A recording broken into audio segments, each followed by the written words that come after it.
Crete, alphabetically. Okay.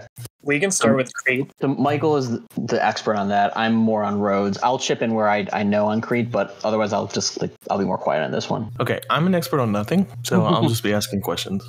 So That's perfect. if you want to start with Crete, you really have to start with Lato, because day one, they were the only ones doing anything. Day one with Crete just starts with Lato going insane. Well, before we get into the recap, Poody needs to say that how many of us there are and how many days there are. to introduce We have us. a lot of days left. It's fine.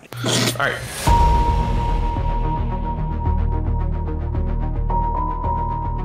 Oh, hello there.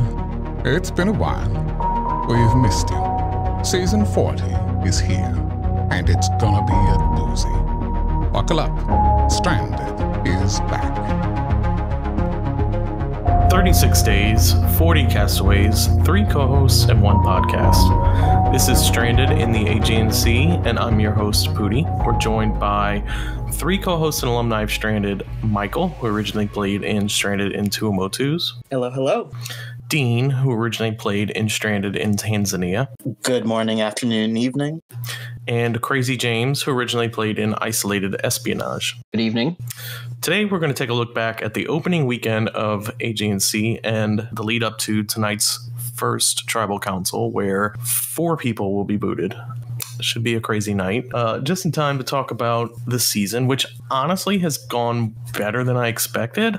That's not to say we weren't excited, but typically we have like a lot of inactives, or not a lot, but I would think with 40 people there would be at least like 4 inactives, and so far we haven't had any really. Maybe some people are less than active, but they certainly all showed up and have communicated somewhat. Yeah, there's basically no inactives as far as I would describe them. Like on my season, there were definitive inactives. This season, I mean, there's a couple people that were only on for maybe one day out of the weekend or something, but they were still active when they were on. Right. It seems like it's more of a, like, maybe they just don't quite get how much they need to be online. They're just thinking like, oh, like I log in Thursday, next event Sunday.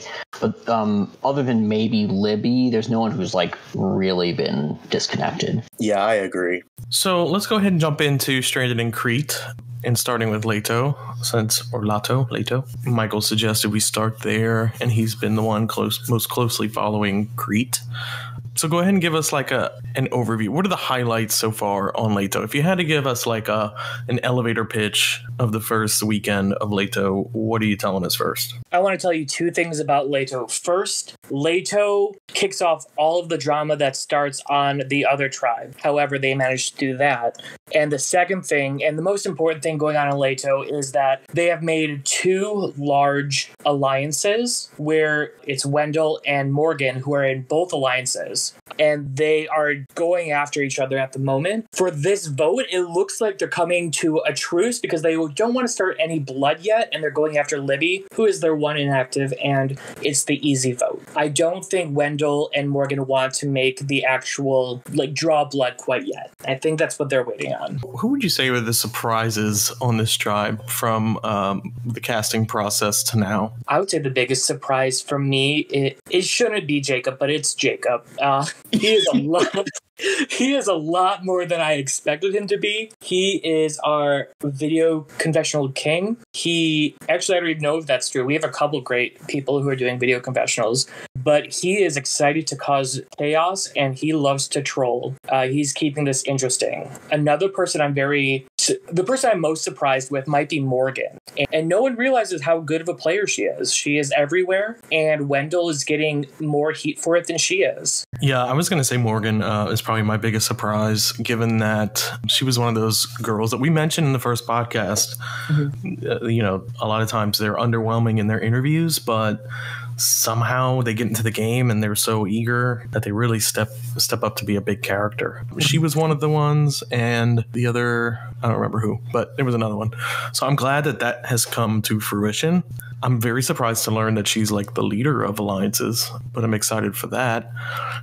Talking about Jacob real quick, I do think we have to shout out his first confessional, which had me absolutely hysterically in stitches. The Jew Crew. So apparently you have to go watch this confessional if you haven't. essentially Jacob was playing in character as the survivor contestant Jacob, and Wendell was not. So Wendell approached Jacob, and Jacob Wendell's said, from Israel, by the way, for context. Right. Yeah. Wendell's from Israel. He's very proud about that. And Jacob was talking about Jacob Derwin, who apparently is a Jewish video artist. I'm not sure what he does, but he was saying what his job was. And Wendell assumed he was talking about himself personally, not Jacob. And so he decided to form like the Jew crew, which was the Jewish alliance, to take on the whole game. And Jacob is not Jewish. Which is only something that could happen in Stranded, I think. Like, when he said that in his video confessional, I just fucking lost it. I mean, the idea of a Jew crew is hilarious in general. And then when you couple that with the fact that one of them is not Jewish at all, it's amazing. The Jew crew is already in some hot water, though. Over this weekend, Wendell has been noticing how trolly Jacob is. Careful where you go with the analogies on that one. I'm using the words that Wendell used. Okay. Crazy James is our resident Jew. As the authoritative voice on this topic, since Joaquin is not with us currently. What are your thoughts on the Jew crew? Oh, myself?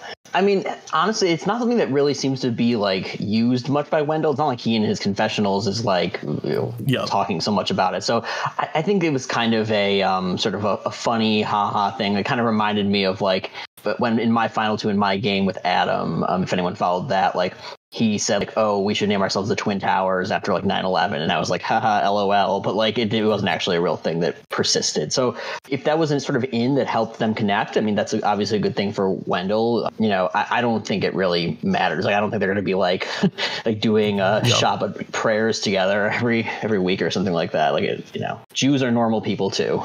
So that was worth mentioning because it was so funny. Let's talk a little bit about Wendell's gameplay. Obviously, he was someone we were all very excited about. We had heard that he sometimes overplays his hand. I didn't expect it quite this early, but fortunately, he did find the idol for Leto. Even though there was a clue fuck up, he still managed to find the idol. What a king for that. So what do we think of Wendell's gameplay so far? Clearly, he's in hot water, as Michael said. His words, not mine. And what do we think about his chances of surviving tonight? Wendell is perfectly fine tonight. What they're trying to do at the moment is Morgan and Wendell are in both of these big alliances, and they didn't want to quite draw lines on where they really stand. So they're all going for Libby as the consensus easy first boot. That way it buys them a little bit more time to figure out where they're going. So what are the alliances? We have obviously Wendell and Morgan's side. What are those? So Wendell and Morgan are going to be on both, but there's one with Dom, Jacob, and Laurel. And Libby's technically in it as well, but she never shows up. And then the other side is Wendell and Morgan again with Bradley, James, and Stephanie. And Chris is really nowhere. I want to bring up one point about Dom because you mentioned him in that alliance. Dom is the one with immunity. And it's kind of funny because like he's right when the challenge started, he like posted a confessional. I know what you guys are doing. There's no way I'm winning this immunity. Like, I'm going to volunteer to lose it right away.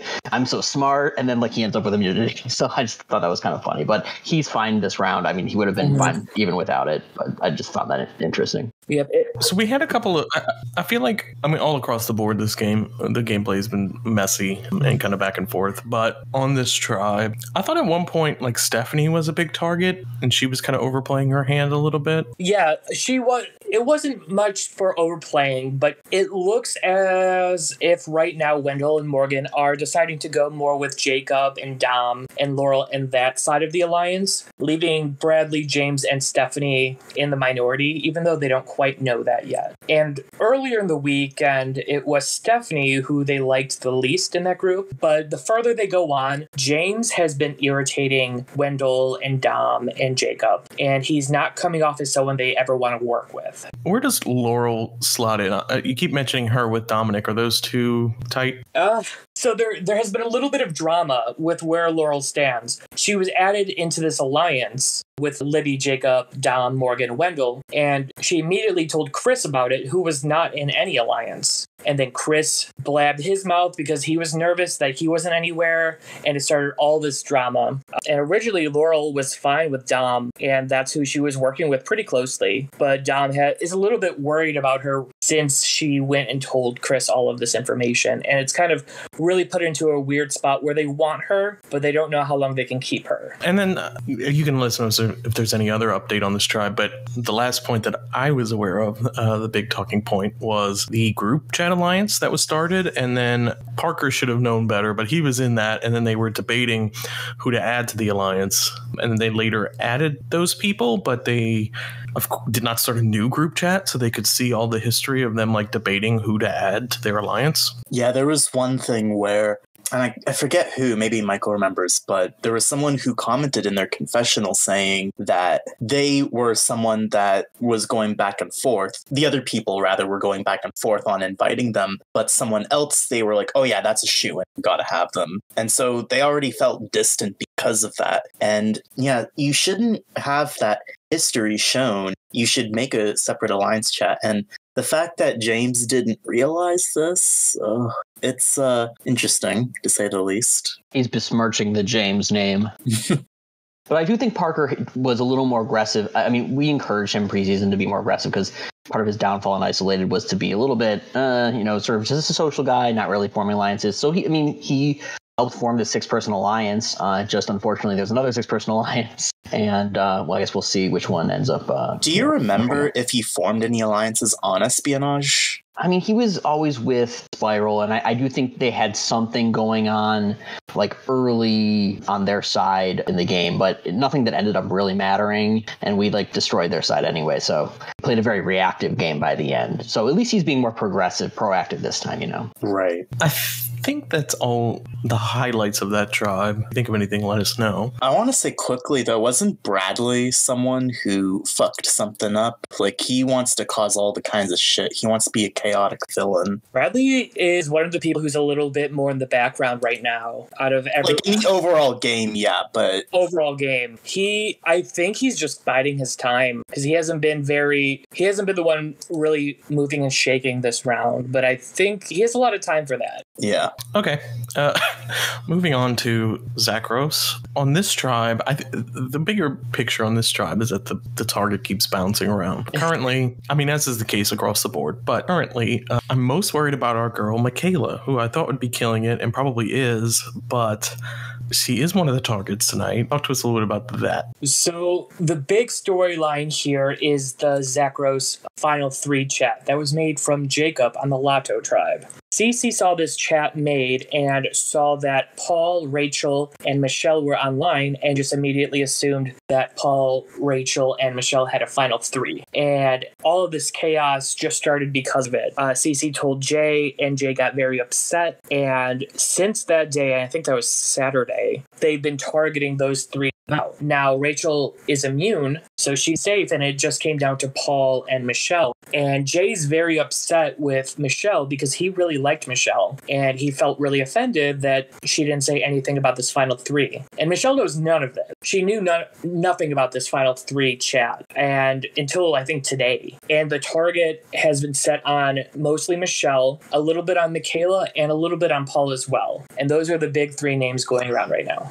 Highlights on that tribe have to be Rachel. Yes, I really like Rachel. She is so funny. Her confessionals are so great. The lurkers also seem to really like Michelle and are very upset that she could possibly be targeted. So I'm not sure where the target is on that tribe. Right now, if you had to guess... Michelle. Yeah, I think Michelle is going to be... It could be close to Michaela and Michelle. I don't know if the tribe is going to be unanimous or split, but it's definitely going to be one of those 2, I think. And I think it's going to be Michelle, if I had to put money on it right now. My question is, and I haven't been following this as much, but Mike, where do you think after a Michelle, where does the crack form in this tribe? Who ends up on what side after this vote, if you could guess? after this vote, it's going to be Paul and Rachel on their own. And Michaela's probably going to be where she is now, and that's kind of on the outs of everything. So someone's going to have to try to pull in Michaela because she'll be a useful vote for others. But it's going to be Rachel and Paul on the outside. And Rachel does not really know that at the moment. I think Paul is starting to understand his position. Who are the standouts on this tribe for you so far, aside from I think Rachel?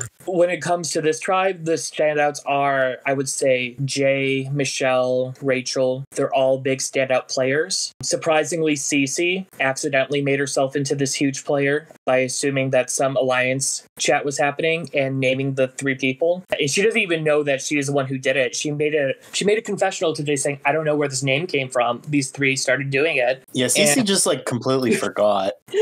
She forgot that it was her who started all of this. But I would say those are our standout players. Jay is a lot stronger of a player than most people realize. Okay. So far, it's interesting. Before we get into Rhodes, I think it's interesting how different these 2 games are. They're both very interesting and very chaotic, but certainly one has a lot more personality and the other has a lot more strategy. And so it's interesting to see that go down, considering how similarly comprised they are, where, split by age, genders, and it's the same game setup. So it's really fun to see the different aspects of the game just by the different makeups of the tribe. And we're so early, too. I feel like the cultures of the games are just going to diverge even more as we go through days and days of this, you would think. So it'll be really interesting just how far that goes. Well, it's interesting, too, because sometimes, games are a slow burn. Sometimes after an easy vote, sometimes then things can get spicy and ramp up. So that could be the case where we see one game suddenly become a little more controlled and one game become more chaotic. So I think that'll be fun to follow, just how this is splitting apart up until next week's big merge. Let's go ahead and move on to Rhodes. I've listened a little bit more closely to Rhodes than Crete, but James, you're our resident Rhodes expert. Yes, I am. Indeed. So where should we start? Let's maybe let's start with let's do Camaros first. I don't know. All right. On Camaros, we have a lot going down. I think the standouts on this tribe, obviously, King Nasir. We love King Nasir. He has... Love my Welch.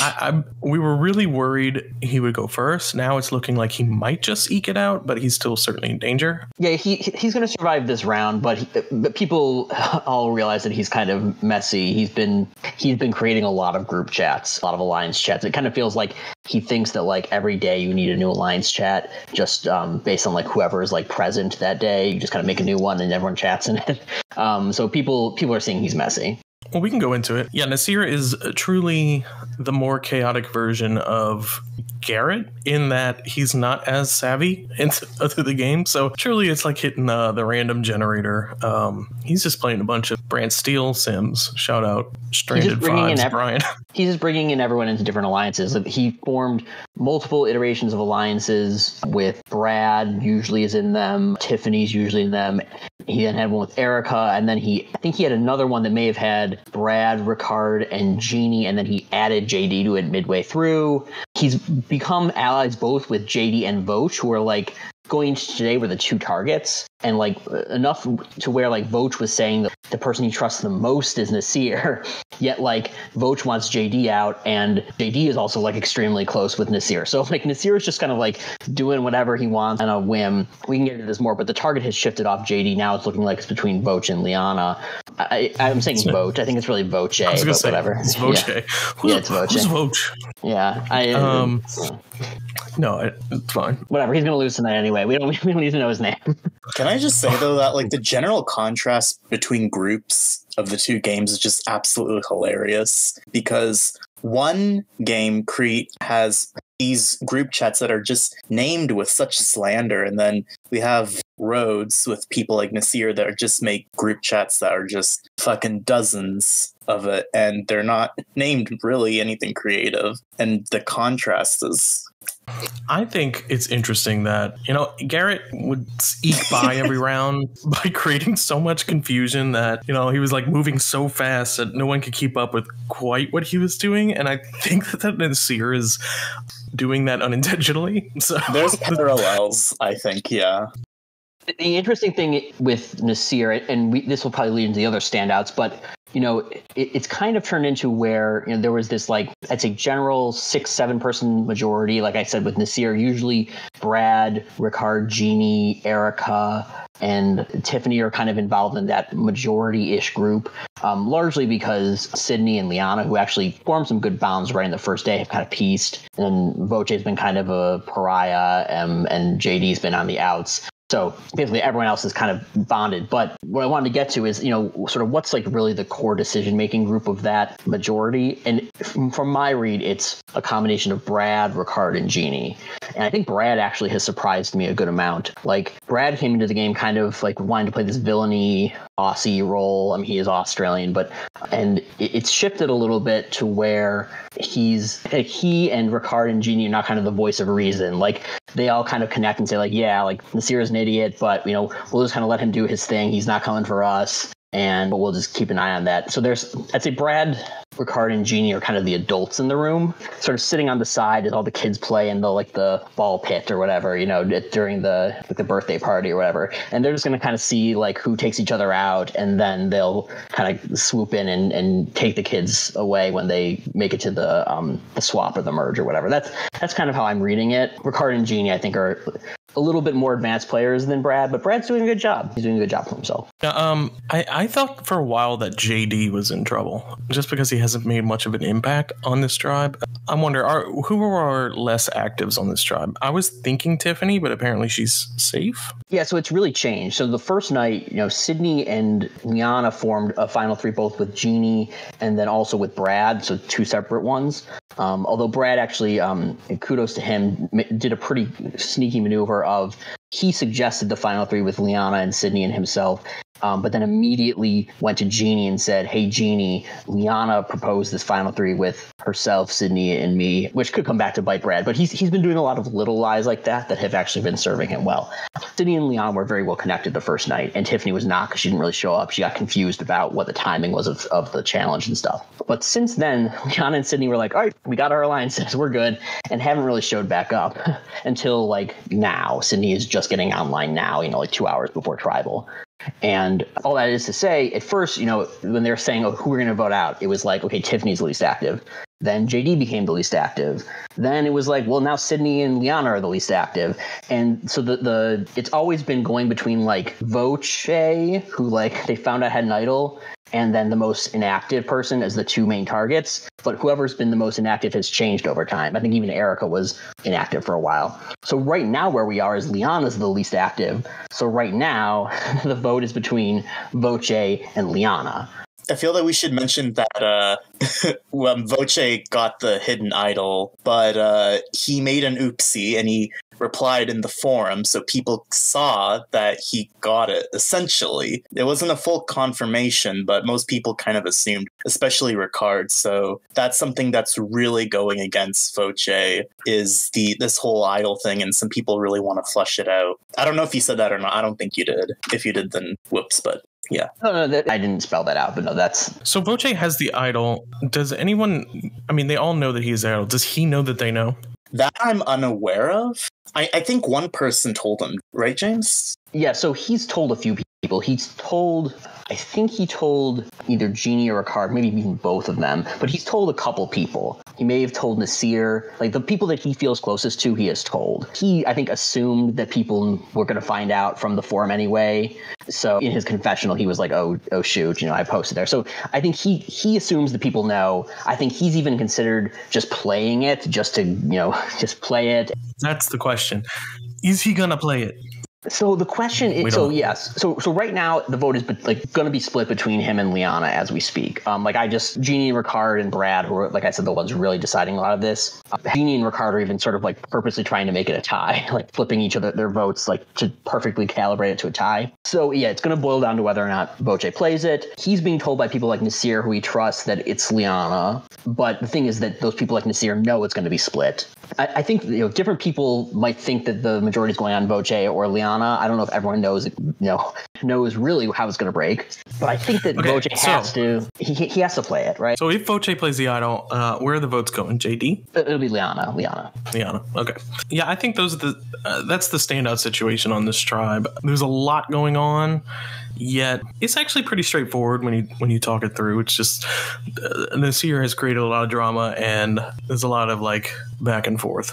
Is there anything else on Chimeras that we need to talk about? I mean, like I said, I think Brad is in a good spot because he is both with that majority 6, and then he also has ties to Liana and Sydney, whoever survives out of that. I think, like I said, Ricard and Jeannie are getting a good spot. Yeah, I think that's pretty much it. Okay, let's talk about Mausolus.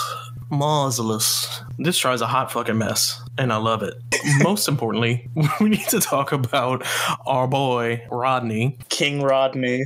Icons only. Love him. What are Rodney's chances of surviving tonight? Oh my god. Well, as of now, they're looking good. This is another one that's changed over time.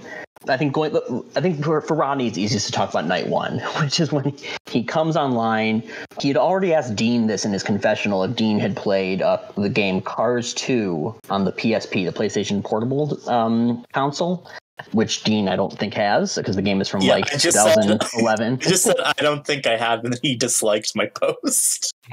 So we already knew he had an obsession with it, and then they all kind of joined the group chat for the Mausolus tribe, and like out of the blue, like that's the first thing he says. He doesn't introduce himself. He just says, "Has anyone played Cars 2 on PSP?" It's almost like a it's one of those TV shows where there's someone like feeding something into his ear, and they're like, "Hey, has anyone played Cars 2 on PSP?" Like, yeah, America's Player. Yeah. Like America's Player or a prank show or whatever. Yeah. Because it just doesn't make sense. And nobody likes him with the tribe. They all think he's impossible to talk to. When he does talk to them, he just kind of is very blunt. Like he logged back in today after being gone for a few days, and he was just like, "Hey, let's get rid of Nina." Like sort of like to people he'd said like 3 things to before. He's just like, let's do this. So he's wild. And the other thing we should talk about with him is he somehow thinks, and Dean, you were involved in this too, he thinks that Carolyn, who eliminated him from the challenge, looks like Stuart Little for some reason. And he even asked her, he said, "Have you seen the movie Stuart Little?" And she said yes. And he said, "Okay, I figured that." Or something like I knew that. Like, so but he in didn't this say why he knew that. No, he did.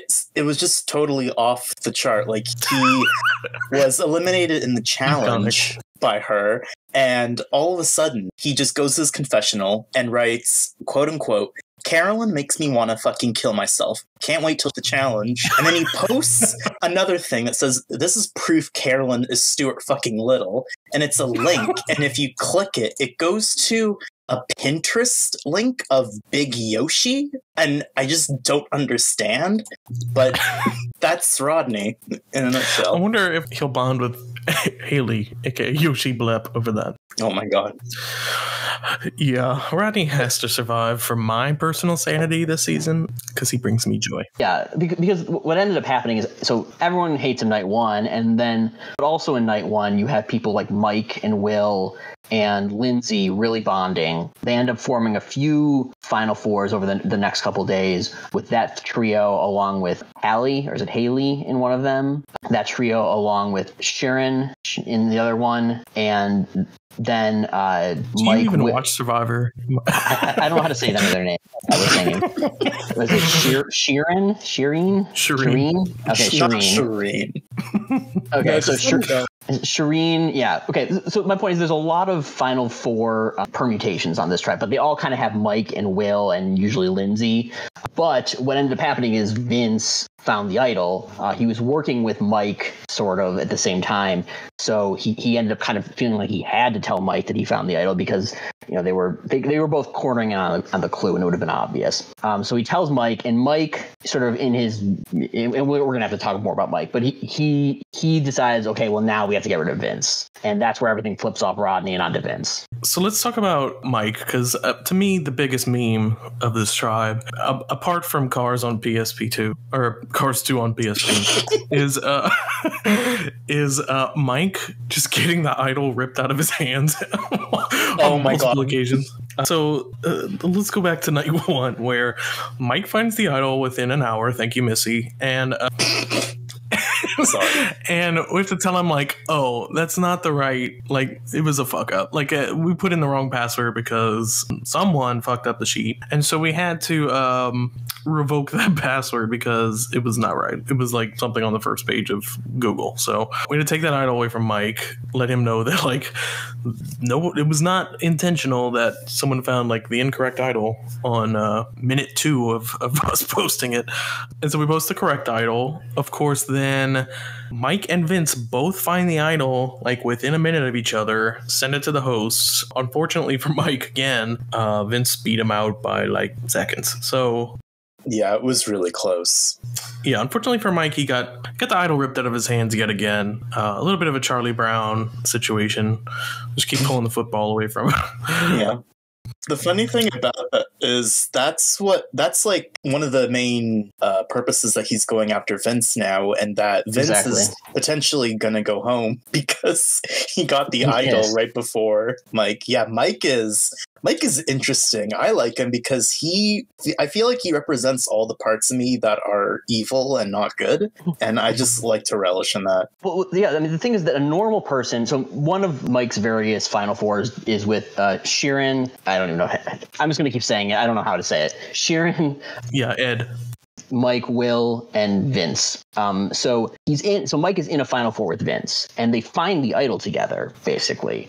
You would think, I'm in a Final Four with this person, they have the idol, I'm on a 10-person tribe, this is great for me. Like, I have, like, a say in how this idol is used. We have a lot of power. But no, his first thing is kill him. He's got what I want. Get him out of here. Really, potentially an overplay. I mean, what, you know. He's Golluming it. Yeah, exactly. But the thing is, Mike thinks that he's playing this masterful game, and he is in terms of the fact that he's orchestrating this first vote, but everyone's on to him.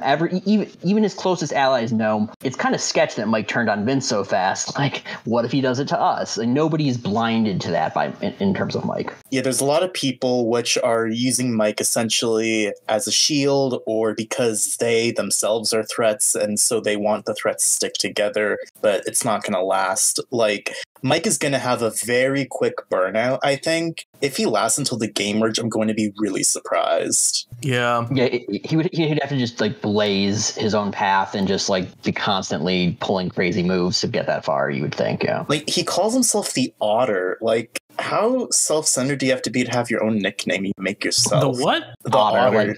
Like OTTER. Like what gay people call themselves? I wish. That's what I thought at first, but like, no, it's like because of the way that they're like in the water and there's I don't fucking know, some that animal is the worst, analogy. That's the worst self nickname I've ever heard. But Mike go is just off, Mike. He's very self-assured on his philosophy of how to play the game, and so much so that he has a name for it. It's like the Otter strategy. And he said in one of his more recent confessionals, I'm playing this game so well, I need to help my key allies, Lindsay and Will, who he uses his closest. So, like, I have to maybe coach them up a little bit. So, one, so they help me more, and also, like, so it's more of a challenge for me to beat them. And he hasn't even voted anyone out yet he has such, I think that he's new to orgs too, but he has this inflated vision of himself, which maybe it'll bear out, but it's not looking great. I just don't know how, like, both the games it seems like they've played 2 weeks already, and we're not even at the first tribal council. Like, everyone's a mess, and I love it. And we have an extra week in this game than usual games, so, like, yikes. God. Gonna be a long season. But Vince is probably going to go in this tribe unless he gets word and plays his idol. As of now, 7 of the people, everyone except Tyler, or 6 of them, know about the plan to get rid of Vince. The only ones who don't are Tyler, Nina, Vince himself, and Rodney. But if somehow Vince gets a whiff of this and he plays his idol, anyone could go. I mean, it could be Rodney, who Vince thinks is going. But, I mean, if he flips his vote to Lindsay, who's someone he really wants to get out because he doesn't really have a bond with Lindsay, I mean, she could go. All sorts of chaos could break if Vince finds out in the next hour and a half what's going on. Yeah, there's a lot we could talk about in this tribe. I think the last thing we should probably talk about maybe is Will and his very odd confessionals or typing style. It's kind of, they all read like copy pastas where it's like a lot of emojis every other word. And I feel like if there was a punishment for Will that you can't use emojis, he just would not go on until the punishment was over. Like, if you look at Arrow Chat and all of the IMs that he's doing with everyone, they all have emojis in them, no matter the context. Like I can easily pick out a long series of emojis too. It's not like one. They're usually like 8 in a row. We need like a Yas translator or something, someone who speaks that emoji Twitter lingo. And like, if I didn't know any better, I would have thought for sure this was a 16-year-old Discord orger. This is like, I mean, he's almost 40. Like, what is happening? Okay, that I didn't remember. I think he's 36, right? Yeah. Is he the one who's been with his partner for 12 or 13 years? Yes. Okay, and he's a male he's man. Hispanic. He's a male man. He's the one that is willing to flirt. Oh God. Now, I really like him. Like, it's endearing to me, but it's also hilarious. Like, I mean, it's harmless, but it's annoying, which I love. So I don't know. I really think he's like one of the standout characters for being so bizarre to me. The thing that's more bizarre too is that he's actually really in with the tribe. Mm-hmm. Like he's really liked by the tribe, and a lot of people trust his word. And he talks in his confessionals like this, and we're just like, how the fuck did he get a hold on these people? Yep, because he's really positioned himself as the one you go to when you're feeling dubious of Mike. You kind of confide in Will, and he says, yeah, I know Mike is a little bit nuts, but let's use him for now. And they all kind of trust Will because of that. But you're right. I mean, if you look at his messages, it's I don't know. It's almost like you know how like C-3PO can like understand R2-D2's beeps, but no, but like most other people can't. It's like he's like R2-D2, like making these random beeps, and like we have no clue what he means, but his trimates are like, yes, like exactly, Will. Like I love how we're on the same page, and it's like, all right, you know, if you guys get it, like sure. Well, I mean, you know, yeah.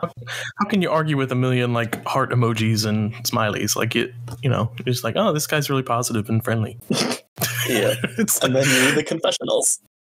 It's a strategy we've not yet seen, but it's apparently working. Yeah. So I just want to preview one thing with this tribe, which is that if Vince goes this round, it's going to be even crazier next round because you're going to have 3 or 4 people who are left out of the vote. Rodney, who will have received at least 1 or 2 votes, who's going to be on the warpath, trying to like suss out who is going for him. You already have people like Shireen and Will who are, kind of saying, okay, we're gonna have to get rid of Mike soon. Do they make the move now? Does Mike make a move first?